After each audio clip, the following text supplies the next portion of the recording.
بسم اللہ الرحمن الرحیم۔ السلام علیکم۔ انتظار رب العزت کے نام سے جس نے جان دی جہان دیا، اور درود و سلام محمد والے محمد پر۔ آئین کے ساتھ ناصر نقوی حاضر خدمت ہے۔ ناظرین، عمران خان کو ڈیل کس نے دی اور کیا دی؟ بڑی بحث ہے، اس کی تفصیلات سے آپ کو آگاہ کرتا ہوں۔ خان ڈٹ گیا اور فوج لیٹ گئی، یہ بھی ایک دعویٰ ہے۔ طالبان سے پورے خطے کو خطرہ ہے، یہ کیا بات ہے اور کیا ہے؟ مسئلے مسائل ہیں، کہاں تک بڑھ گئے، کہاں تک گھٹ گئے؟ آپ کو پتہ ہے پاکستان نے ایک سرجیکل آپریشن بھی کیا تھا، اس پر بھی بڑا واویلا ہوا تھا۔ اب بات اس سے بھی آگے چلی گئی ہے۔ نیا پھڈا، نئے الیکشن کمشنر کی تقرری، یہ بھی ایک سوال ہے۔ امریکہ نے ہاتھ کھڑے کر دیے، یہ کیا ہے؟ ان تمام باتوں کی تفصیلات آپ کو آگاہ کروں گا، لیکن پہلے آپ سے گزارش کہ INN کو سبسکرائب کریں، لائک کریں اور گھنٹی کا بٹن دبانا نہ بھولیں، بلکہ اپنی قیمتی رائے کا اظہار کریں۔ جی ناظرین، پہلی بات یہی کہ 20 جنوری کا انتظار ہو رہا ہے کہ جیسے ہی ٹرمپ حلف اٹھائیں گے تو عمران خان صاحب کے لیے کوئی ٹھنڈی ہوائیں آنی شروع ہو جائیں گی، لیکن امریکہ نے اس پہ ایک سٹینڈ لے لیا۔ ان کی وزارت خارجہ نے ایک بیان جاری کر دیا اور اس میں یہ کہا کہ مقدمات پاکستان کے آئین و قانون کے مطابق ہیں، اس میں ہمیں مداخلت کرنے کی ضرورت نہیں ہے، نہ ہی ہم کریں گے۔ ہاں، انسانی حقوق اور جمہوریت کے حوالے سے ہم بات کرتے رہتے ہیں اور وہ جاری رکھیں گے۔ تو ناظرین، آپ یہ جانتے ہیں کہ ان کے انسانی حقوق اور جمہوریت اپنی مرضی کی ہے، یعنی من بھائے۔ آپ دیکھیں نا کہ غزہ میں کیا ہو رہا ہے، وہاں انسانی حقوق یاد نہیں آ رہے، اور نہ ہی کشمیر میں یاد آ رہے ہیں، نہ ہی بھارت میں جس طرح اقلیتوں کے ساتھ سلوک کیا جا رہا ہے نہ وہاں آ رہے ہیں۔ لیکن یہاں بات ہے کہ پاکستان سے وہ بار بار انسانی حقوق کا دعویٰ کرتے ہیں، باتیں کرتے ہیں، لیکن وہ بھی ایک بیانیہ تک ہے۔ دوسری جانب جمہوریت کی بات کرتے ہیں تو بہت سے ایسے ملک ہیں جہاں امریت ہے، وہاں سے بھی امریکہ کے تعلقات بہت اچھے ہیں، بادشاہت میں بہت اچھے ہیں، جہاں جمہوریت نہیں ہے، لیکن ان کا ایک نعرہ ہے، یعنی عالمی طور پہ، کہ ہم جمہوریت اور انسانی حقوق کی بات کرتے ہیں، لہٰذا وہ کرتے رہیں گے۔ اب معاملہ یہ ہے کہ طالبان پورے خطے کے لیے خطرہ ہے۔ ایک زمانہ تھا جب ماضی میں یہ کہا گیا گڈ طالبان اور بیڈ طالبان، اور اس میں لا کے پھر کچھ کو آباد کیا گیا جو ہمارے لیے مصیبت بنے ہوئے ہیں۔ اور گزشتہ دنوں پاکستان نے ایک سرجیکل اسٹرائک کی افغانستان کے اندر، اس پر بھی سابق وزیر اعظم نے افسوس کا اظہار کیا کہ ایسا نہیں ہونا چاہیے، بات چیت سے مسئلہ حل ہونا چاہیے۔ بہرحال اب یہ شور مچایا ایران نے۔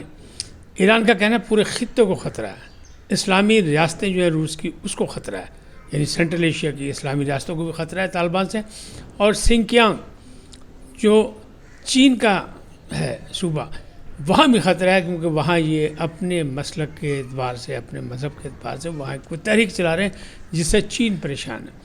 تو اس معاملات پر غور کیا جائے کہ طالبان جو ہے وہ اپنی حکومت میں اور اپنے افغانستان سے باہر دائیں بائیں در انداشی نہ کرے، ورنہ پورے خطے کا امن خطرے میں پڑ جائے گا۔ اچھا، اب نیا پھڈا جو ہے وہ کیا ہے؟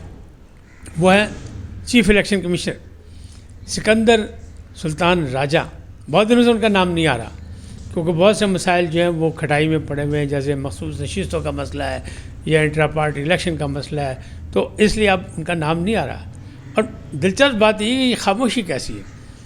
اپوزیشن کو چاہیے تھا کہ حکومت سے مطالبہ کرتے کہ 28 جنوری کو ان کی مدت ملازمت ختم ہو رہی ہے تو نئے کمیٹی بنائیں اور اس کی سلیکشن کریں، کیونکہ اس میں اپوزیشن اور حکومت دونوں شامل ہوتے ہیں، یعنی وزیر اعظم نے بھی نام دینے اور اپوزیشن لیڈر نے بھی نام دینے، تین، پھر آگے بات ہوگی، پھر کمیٹی بنے گی 12 رکنی، اور 12 رکنی فیصلہ کرے گی۔ اگر وہاں نہیں ہوتا تو پھر جائے گا چیف جسٹس آف پاکستان کے پاس یہ مقدمہ۔ تو یہ معاملات ہیں جب 18ویں ترمیم کے بعد یہ اس میں تبدیلیاں آئی تھیں۔ پہلے تھا کہ صدر تعینات کرتا تھا، اب صدر تعینات نہیں کر سکتا، لیکن اپوزیشن نے ابھی تک کوئی ایسی درخواست، کوئی ایسا خط حکومت کو نہیں لکھا، یعنی بالکل خاموشی ہے۔ اس خاموشی کے بعد کیا ہوگا؟ یہ جو تبدیلی ہوئی تھی نا الیکشن ایکٹ میں، اس کے تحت پھر اس خاموشی کا مسئلہ یہ ہوگا کہ جب تک نیا الیکشن کمشنر نہیں آتا اس وقت تک تا حکم ثانی موجودہ الیکشن کمشنر یعنی سکندر سلطان راجہ صاحب ہی قائم رہیں گے، اپنا کام کرتے رہیں گے۔ اور PTI اور مولانا صاحب JUI نئے الیکشن کا مطالبہ کرتے ہیں۔ اگر نئے الیکشن کا مطالبہ بھی کسی موقع پر، کسی مرحلے پر تسلیم کر لیا گیا تو پھر الیکشن کمشنر وہی ہوں گے، سکندر سلطان راجہ۔ تو یہ بڑی دلچسپ صورتحال ہے. لیکن ایک جگہ تجویز تھی، بلکہ کہا جا رہا کچھ حلقوں سے کہ قاضی فائز عیسیٰ کو الیکشن کمیشنر بنایا جا سکتا ہے، لیکن انہوں نے ابھی تک، یعنی جب تک اطلاعات میرے پاس ہیں، جہاں تک ذرائع کہتے ہیں، انہوں نے رضامندی کا اظہار نہیں کیا. تاہم حکومت نے 3 نام سوچے ہوئے ہیں کہ کون ان کی جگہ نام، کس کو بھی 3 نام پیش کرے، لیکن اپوزیشن کی جانب سے بالکل خاموشی. یہ پھٹا بھی ایک آدھ دن میں اوپن ہونے والا ہے، کیونکہ دن رہ گئے بالکل کم، یعنی تقریباً 20-21 دن رہ گئے، تو مسئلہ تو پھر ہوگا. اب بات کرتے ہیں کہ خان ڈٹ گیا، فوج لیٹ گئی. تو مسئلہ یہ ہو رہا ہے کہ ڈھیل اور معاملات اور مذاکرات. تو اس میں ایک یہ بیانیہ دیا گیا سوشل میڈیا کی طرف سے کہ فوج جو ہے وہ ڈیل کرنا چاہ رہی ہے، وہ لیٹ گئی ہے. عمران خان سے کہہ رہی ہے جناب بس جان دو غصہ، ختم کریے اس گل. بڑی لڑائی ہو گئی، جبکہ عمران خان ڈٹے ہوئے کہ نہ میں تو بڑا پائی رکھنا ہے. حالانکہ دوسری طرف عمران خان صاحب نے اعلان کیا عام معافی کا، ان سے کسی نے معافی نہیں مانگی. 9 مئی پر فوج کے ترجمان نے یہ مطالبہ کیا تھا کہ اگر 9 مئی کے جو لوگ ہیں جن پر اعتراض ہے، جن پر نام ہے، جو اس میں ملوث ہیں، وہ لوگ اگر قوم سے کھلے دل سے معافی مانگ لیں تو بات آگے چل سکتی ہے. اس پر بانی پی ٹی آئی نے کہا تھا کہ معافی وہ ہم سے مانگے، ہمارے ساتھ ظلم ہوا ہے. لیکن اب عمران خان صاحب نے اعلان کیا میں عام معافی کا اعلان کرتا ہوں، یعنی 9 مئی پہ جنہوں نے ہمارے ساتھ ظلم کیا وہ بھی معافی، جنہوں نے الیکشن مجھ سے چھینا، مینڈیٹ ہمارا چوری کیا وہ بھی، ان کو بھی معافی، جنہوں نے ہمارا الیکشن نشان چھینا ان کو بھی معافی، جس نے جہاں ہمارے ساتھ ظلم کیا، جس نے قید میں ڈالا اس پہ بھی معافی، جس نے قید میں ہمارے ساتھ اچھا سلوک نہیں کیا اس پہ بھی معافی. انہوں نے بغیر مانگے کسی کے سب کو عام معافی کا اعلان کر دیا. لیکن جناب سوال تو ہوتے ہی ہے کہ ڈیل کا آفر کس نے دی تھی اور ڈیل کیا آفر ہوئی تھی.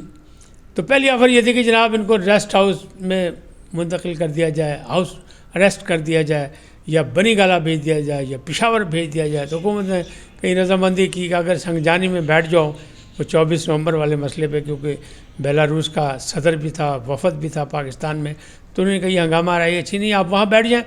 تو سوچتے ہیں اس پہ، صرف سوچنے کو کہا گیا کہ آفر ہو گئی. تو آفر نہیں تھی، اور گوہر خان اس کی تردید کر رہے ہیں کسی قسم کی کوئی پیشکش، کوئی آفر نہیں ہوئی.